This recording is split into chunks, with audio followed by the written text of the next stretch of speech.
What's happening, hardscapers? This is episode 71 of the How to Hardscape podcast, where we talk to you about how you can start and grow your hardscaping business. And today we're joined by Mark Bradley. He is the CEO of LMN, and we had him back on episode 12 to talk to you about LMN software and everything it can do for your business. But today we have him back on to discuss a wide range of topics regarding his landscaping business and how he grew it to be a $50 million business. So be sure to take notes throughout this episode to learn everything that he's got to offer here. And without further ado, here's our interview with Mark Bradley. Today, we're joined by Mark Bradley. He is the CEO of LMN Software and was on episode 12 discussing the advantages of implementing that software into your landscaping business. And he actually started LMN as a solution for his own business, a company he grew to become a $50 million landscaping company. And we're going to get to know more about what he accomplished there today on the show. Mark, thank you so much for joining us once again. Yeah, thanks for having me. Mark, let's get started to kind of get a background about your story and how you entered the landscaping industry. Can you kind of give us a little bit of context in terms of, how you entered the industry and what led you to starting your own business? It's kind of a somewhat typical story to start up. I through high school, I was doing some landscape work with a local landscape company, and I started selling cedar trees off of our farm property, and started taking on some projects as I was kind of coming out of school, and then I actually decided to go and do an apprenticeship in the nuclear industry, which kind of led to project management, and then I just sort of kind of turned back to landscaping. I just found I wasn't really enjoying that indoor sort of plant environment, I guess, working in nuclear, and really wanted just to get back outside, and that led me to start a landscape company. So with starting a landscape company and, diving into this, let's start with, what your landscaping business, what vision you had for your landscaping business. When you first started, did you already decide that, you were going to grow this to be a multi-million-dollar business, or was this something that maybe at first you were thinking of just keeping it small? Where was your mindset at in terms of building this business?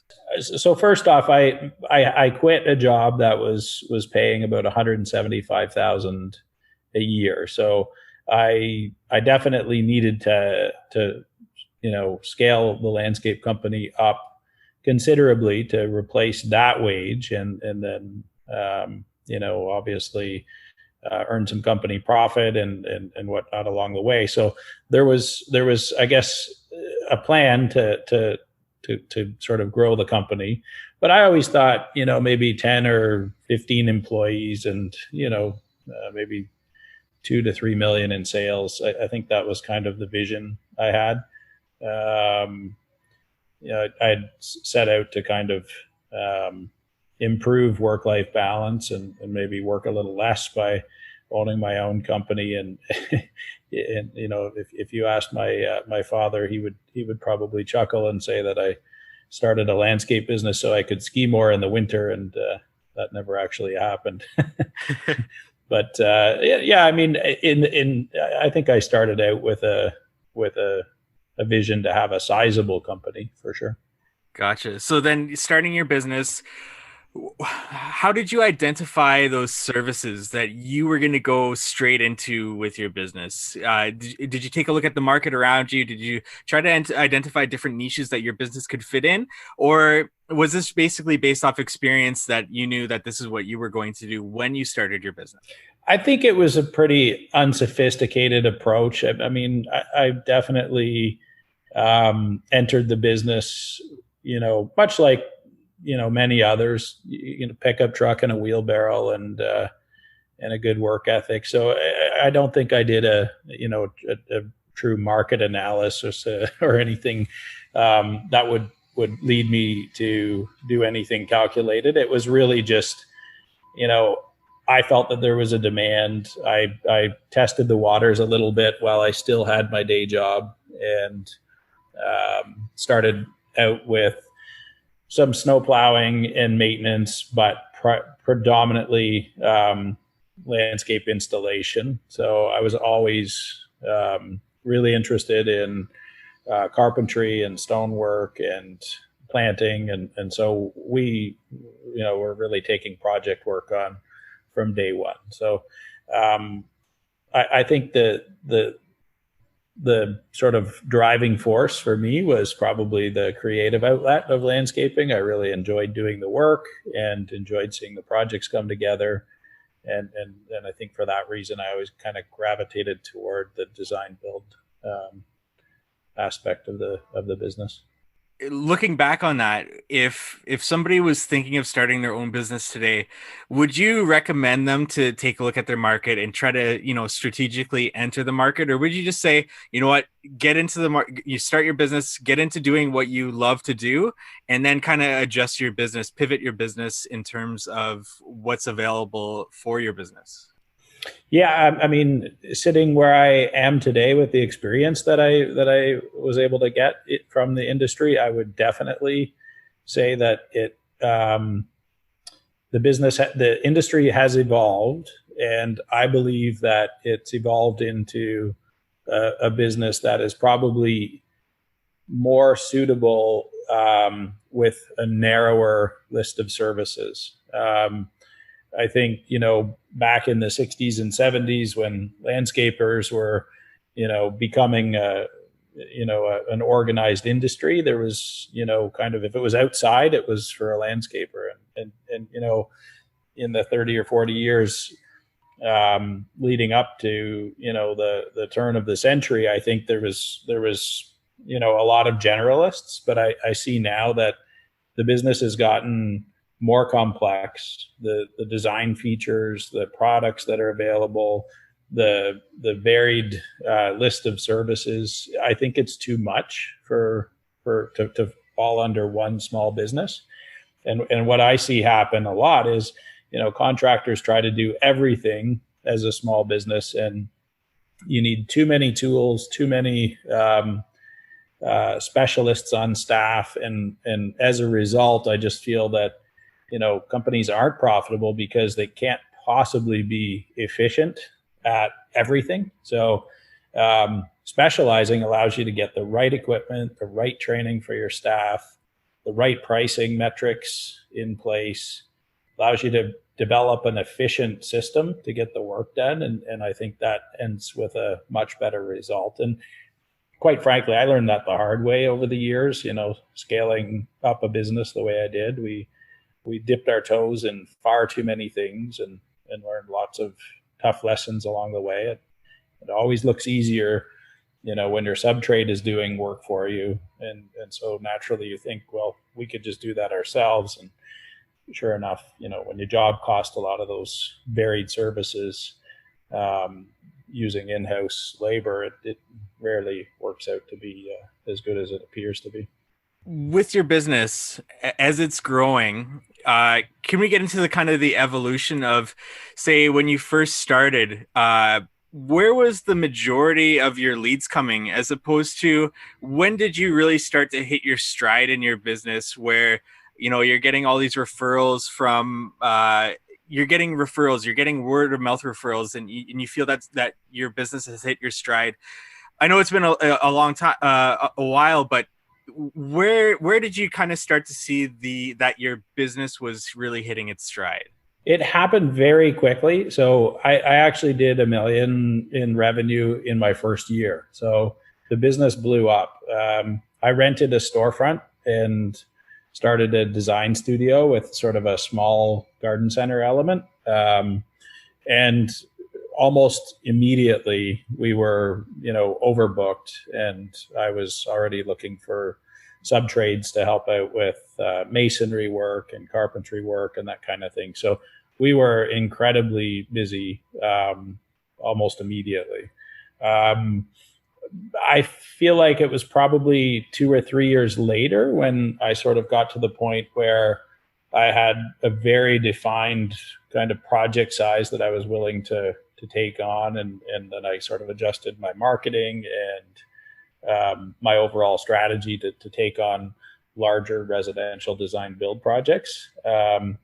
prior to that, those first few years, I feel like I, had a fear of saying no. And I think I sort of ran in any direction when the phone rang, and met with, everybody who asked for a quote, or a sales meeting. And at the end of the day, I just feel like I it took me a few years to learn how to say no, and how to screen customers, and how to really identify what the market was going to be that we were servicing. And that for me became, by year 3, project sizes of nothing less than 50,000, and had to have a design. They had to pay for design, and we really sort of just stuck to that. And over the years, that project value evolved to the point where, we really didn't do projects for new customers that were less than 250,000. We were sort of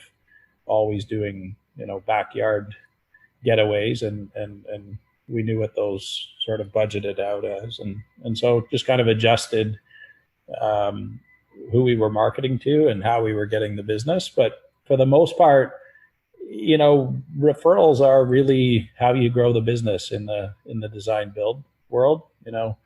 People have their landscaping done, and they get their friends to come over and visit, and they want a project done, or the neighbors notice you. And so I've always felt that as your business evolves, if you sort of focus on one type of work, it just sort of keeps coming.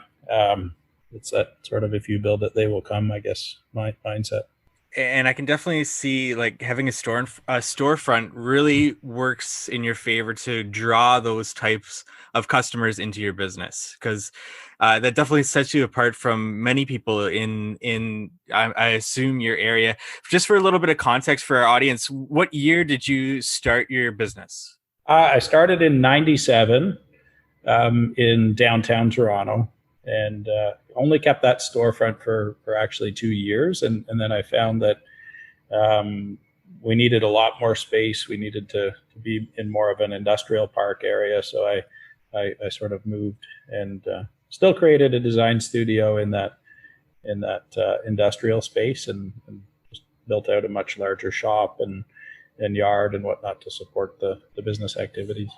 So since then, a lot has changed in terms of marketing a business. I mean, I can definitely see having a physical space for your customers to come and meet you in person was something extremely important back then. Nowadays, do you still see that as something as important as we move into more of an online world? Would you still suggest that people kind of work towards building that space where they can meet their customers in a professional environment? Yeah, I really do.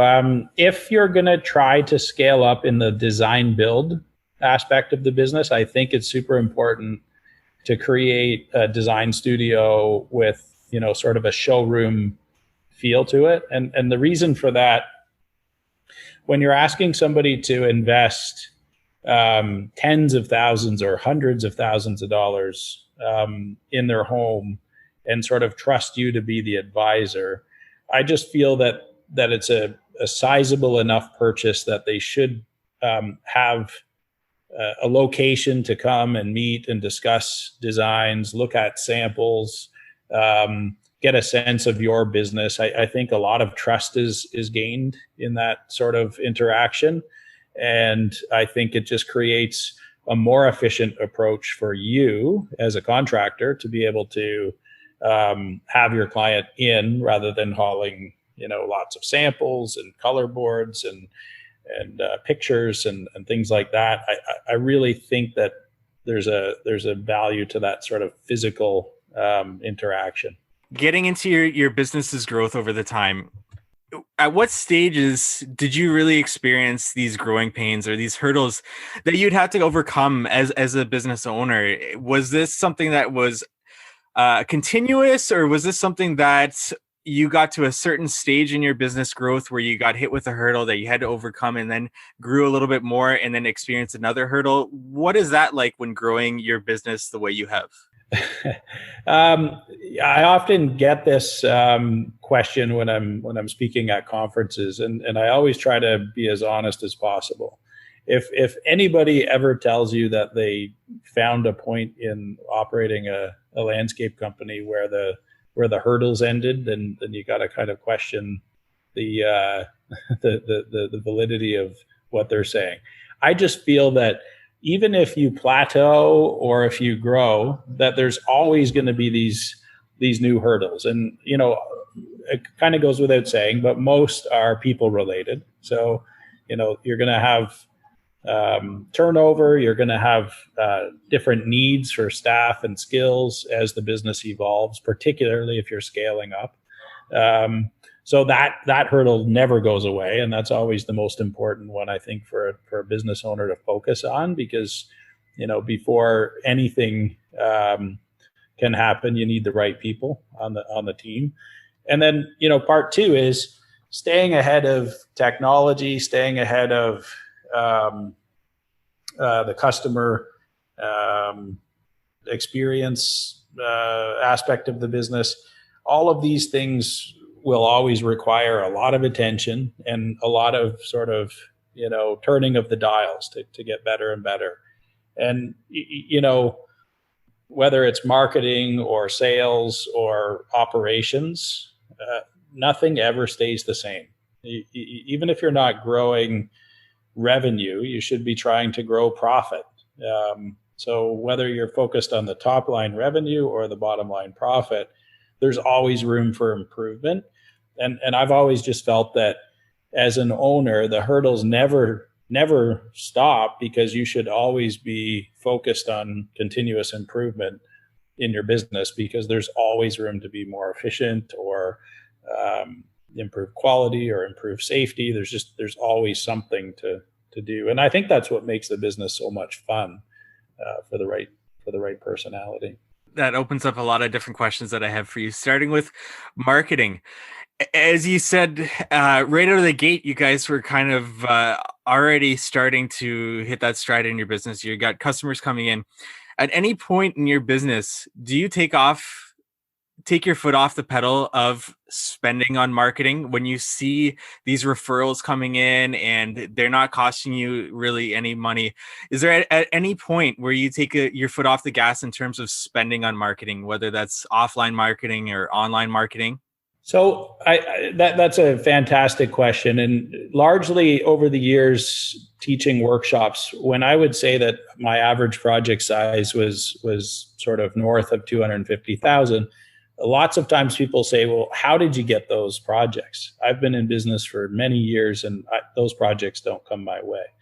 So the two things I always say is, first of all, you have to look like those are the projects you serve before you get them. So this day and age, that's definitely, how you appear on Google and online with your website and your social accounts. So those have to be maintained regardless of whether you're busy or not busy, because when you do get a referral, their first stop is going to be, they're going to Google you, they're going to look at your social feeds, they're going to look at your website. And what they see will determine whether or not they actually call you. The fact that they got a referral from a friend or from a neighbor only gets you the opportunity for them to look at your website. So it has to look like what you want your business to look like. So first off, that has to be in place, and you can't ever cut corners there or cut back on spending just because you're busy. So that's first. And then second, I guess, where you could cut back if you're busy and you're sort of self-propelled through referrals, you may not need to expend money on marketing, outbound marketing efforts like, direct mail or trade shows, home shows. Maybe it's Google ads, Facebook ads, Instagram ads. These are all great ways to raise awareness and build a brand in your market. But if you're already busy and your brand is established and you've got your relationships in place, you're fulfilling your sales pipeline by referral, then you don't need to spend on those things. So I would say that would be, kind of where I would cut back if I was busy enough as it stands. Now, Mark, you've been in business for a while now, so that means you've experienced these market downturns. And if I was a betting man, I would say that we're obviously more than past due for one, and I thought one was coming this season, but perhaps it's coming late next season. I don't know. Nobody really knows. But through these market downturns, were you still getting these 200 plus $1,000 clients? Was it a little bit more difficult to find these clients? Can you speak a little bit about how your business was able to operate during these market downturns in terms of acquiring and selling clients? Yeah, absolutely. So I think I went through sort of one really light recession in the sort of early 2000s, and then sort of a heavier one around 2010. Being in Canada, it was sort of a couple of years later here. But in both cases, I think the way I managed the business, we maintained revenue, and in fact, we continued to grow. Our slowest growth year was 22%.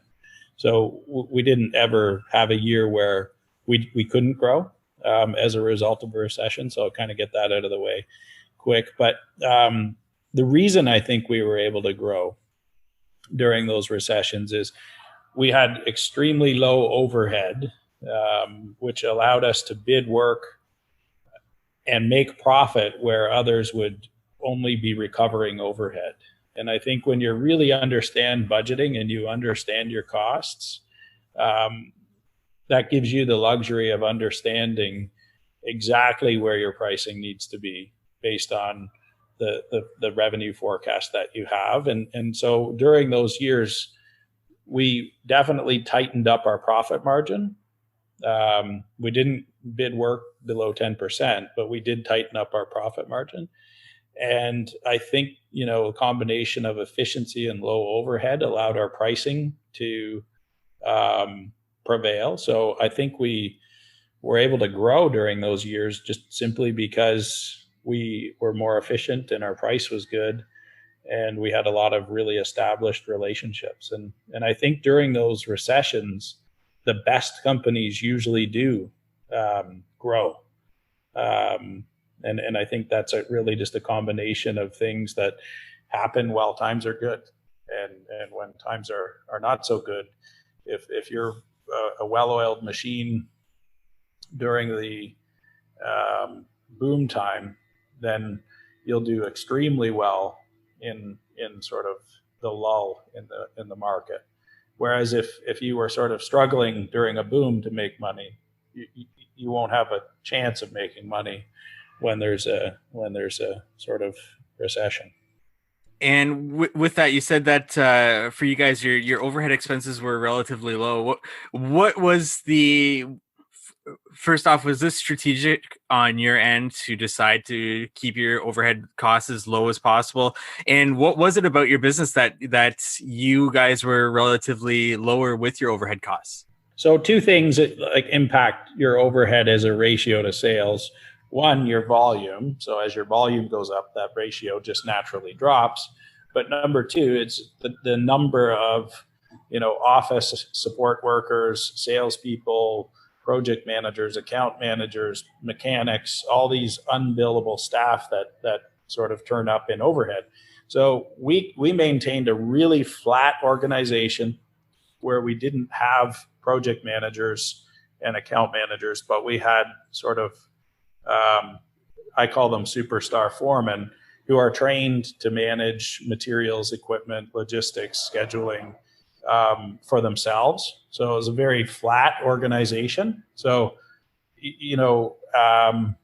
2010, we had sort of crested 20 million in sales, and we had a 3.8% overhead in an industry where the average is 25 to 30%. So that meant I could make, kind of 25% profit on a job where my competitors were just at break even, paying off their overhead.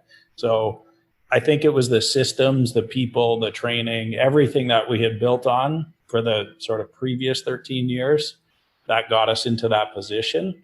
And then, of course, we had really good relationships with architects that design for billionaire clients, and billionaires spend money regardless of what's happening in the world. So I think we were just, perfectly prepared. I wouldn't say it was entirely strategic. I couldn't have told you that the stock market would crash in 2008, but it definitely, the timing worked out really well. And I just think these sort of well-run companies that are laser focused on costs, and highly efficient just always do better when opportunity knocks. You talked about your super foreman, your superstar foreman. Did you find those people outside and recruit them into your business based on their merit, their experience? Or were these people, for the most part, that you found within your organization already, you trained them up to be a part of your organization in that sense of taking on that job role? So it was a combination. We definitely made more of our foremen than we hired. And I had a policy where we would never hire a foreman. We would hire a potential foreman who may be a foreman in another landscape company or another building trades company. But they would have to come on and work with the crew, with one of our other foremen, for at least a year to understand how we do things, how our systems work, what our expectations are, what our production rates look like, what the expectations are on a daily basis in terms of communication and paperwork and that kind of thing. So, it takes time to get somebody trained up to work as a project manager foreman, which is really what ours were. They came to work with work boots on and Carhartts like everybody else, but they would produce work all day long, and they would have block time throughout the day to do project planning, coordination of trades, gathering information, managing material logistics, managing the equipment requirements, that kind of thing. So I think a lot of it was, we built technology early on that allowed us to provide that opportunity to a foreman via a tablet, so that they could, make these things happen without, phoning anybody, just more or less taking the responsibility on themselves to manage all of the project requirements. So in your business, how did you get buy-in from your employees to be able to take on these responsibilities and to, feel more part of the business and its growth, and to, like I said, take on those responsibilities? How did you get that buy-in on their part? Yeah, that's a great question. So the two things that I think drive, employee engagement when it comes to managing projects. First off, you have to tell them what the goals are for the project, and most companies don't. That was really why we built LMN to start with, is we wanted to be able to say, here's the project, there's 480 man hours allotted, here's the breakdown of where we think those man hours are going to go, and we want to track your time against each of those areas so that we know for ourselves whether our estimating is accurate, and so that we can build a repeatable process so that foremen understand how long things should take. So we just, got the buy-in by telling them what the expectations were, and then using those as goals for them to measure themselves against. And so, I've always kind of compared it to sports. If somebody's, playing pond hockey, they, with their buddies, they'll have a good time and they'll try a bit, but, they don't really care if they win or lose. Whereas, take those same people from the pond and throw them in a hockey arena with, thousands of fans and their girlfriends and referees and a scoreboard, and they'll almost kill each other to win. And so my thought is, when we share the project hours and set a goal, that in itself changes the mindset from, we're here to work to we're here to win. And I saw that firsthand as happen on its own. But then when you put annual bonus structure together that's tied into them getting their projects done on time, and if that bonus structure is fairly significant, I guess we'll say, then you'll really see that entrepreneurial spirit come out on not only the foreman but the whole crew, because they can see that there's an upside to them doing more in less time. And I've always tried to figure out a way to motivate people to work the way I work as an entrepreneur, and I felt like the bonus system was that opportunity, because there's a disconnect between a business owner who wants to pay their staff by the hour but get the most out of them, and what the employees see. Because when you think about it, the employees make more money when the job takes longer, and the owner makes more money when the job goes faster. So you're not really aligned. And I think if your incentive programs or bonuses can bring you into alignment, where when things run well and things are efficient, everybody makes more, I think that's when you sort of build an entrepreneurial culture in your company. Yeah, that's incredible. And talking a little bit more, you mentioned about a company should always be growing, whether that's growing revenue or growing profit. And I'm sure that has a lot to do with overhead expenses, but also efficiencies, and identifying inefficiencies in your business and trying to improve upon them. How did you identify these inefficiencies in your business, and what did you do to try to improve upon those?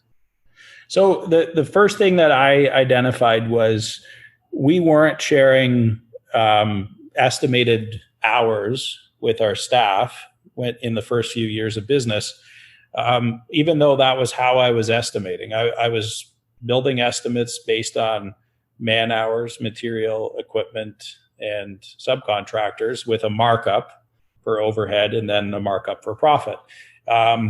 Which is, how I estimated my entire career. That's how the LMN estimating software works. That's how the budgeting software kind of provides the markups. That's really what LMN was designed to do. So when I decided to build the software in 2007, the reason I wanted to do that was I wanted to find a way to not only bid my work that way using software, but I wanted to share what the projected hours were with the people doing the work.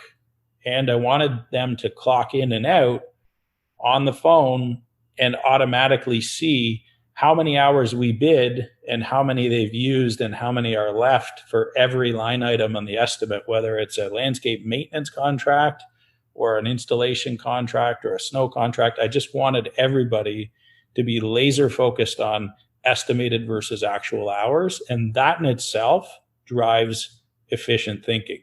Your staff will come to you and say, hey, I'm running behind on this job, and I know why. I'm running behind because we don't have the most efficient equipment possible, and we don't have a good flow of material. Our supplier is consistently late. The designs aren't 100% hashed out, and I'm waiting for information when I get started. And so when people start coming to you and complaining as employees to the owner about why things are inefficient, that's when you've got a great company. And until your employees come to you day after day after day telling you why the company's inefficient, then you're going to be a one-man army trying to fight a battle that will never end. But when you get everybody doing it, that's when it becomes fun, because as they're telling you these problems and you're asking for solutions, you're gaining momentum, and it's a flywheel effect. Once that happens and it gets moving faster and faster and faster, you start improving at a rate that is exponential because there's so many people involved. And an owner can't do that for themselves. They have to engage the employees. Excellent advice. And where does LMN fit into all this as you're growing your business? Why did you identify this as something that your business needed? Well, I mean, 2007, 8 million in sales. I already shared by 2010 that was 20. So we were growing super fast, and my company of 20 became a company of 40, and my company of 40 became a company of 80, and it was very hard to keep that entrepreneurial spirit in place as I started to scale. And I thought that having technology that put this information in the hands of the foreman and any independent workers, that they could really understand for themselves if they were getting the work done on time according to plan. They could, manage their material requirements, their equipment requirements. They could see the whole estimate right there on their phone or tablet.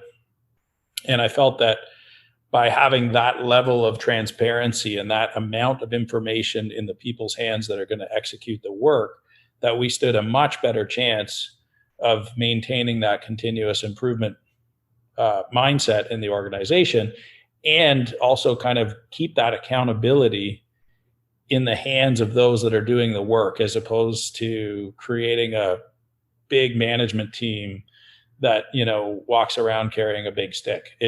I didn't think that would work. I didn't like being managed that way when I was an employee, and I thought that if we could share information and train the staff, that it would win in the end. And so that's what sort of made me build software, because I knew what I wanted and it didn't exist.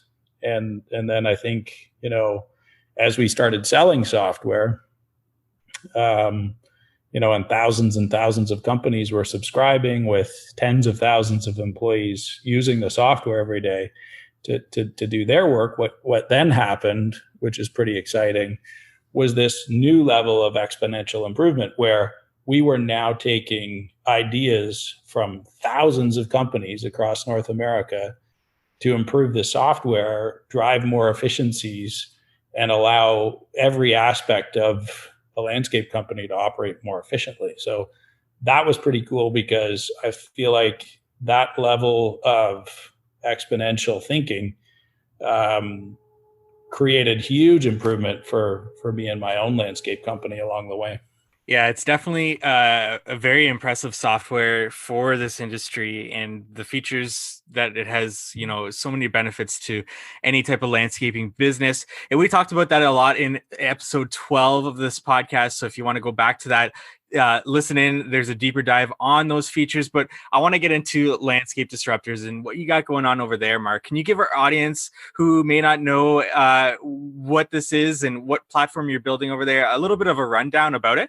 Yeah, so landscape disruptors was something that, over the years, I've gotten to know many influential people in the industry, lots of great consultants, lots of incredible contractors that just have really, really wicked stories that need to be shared. And so the idea there was, let's just build a location for landscapers to go and just hear from others, get some fresh ideas, see what's happening, what's new in the industry, and really just kind of become a giant peer network where you create a conduit for sharing and networking, and that's really all it is. How do we do it? It's really through blogs, webinars, and podcasts, and it's been overwhelming to see how quickly the community's growing, and just how many people are involved. So definitely, when you check it out, if you do check it out, you'll notice that it's hard to recognize kind of who's leading it, because there's just so many people involved, and that was really the goal. It wasn't meant to be about LMN or about me. It's more all of these other great stories and great resources that I just keep stumbling across in my travels. It's definitely a great resource, and in an industry that needs a lot of content and to help people grow their businesses. So thank you for putting that together. That's Landscape Disruptors on any podcast app, as well as landscapedisruptors.com. And Mark, thank you so much for taking the time out of your day and joining me here for this episode. Is there anything else that you want to get across to our listeners before we close out this interview? And where do you want them to go to check you out? No, that's all for today. So I really appreciate you having me, and they can check us out at golmn.com, or they can always find me, Mark Bradley, on LinkedIn. Thank you for listening to today's podcast episode. Visit us at howtohardscape.com for more information on the subject, and let us know what you want to learn about in future episodes by reaching out to us on our social channels. We are at howtohardscape on Facebook and Instagram, or contact at howtohardscape.com for an email. We'd love it if you subscribe to this podcast, left us a rating and review if you're on Apple. This really helps us get this podcast out there and into more people's ears, as well to attract some great guests that we've had on the show and future great guests that we hope to have on the show. We look forward to meeting with you next week on the How to Hardscape podcast.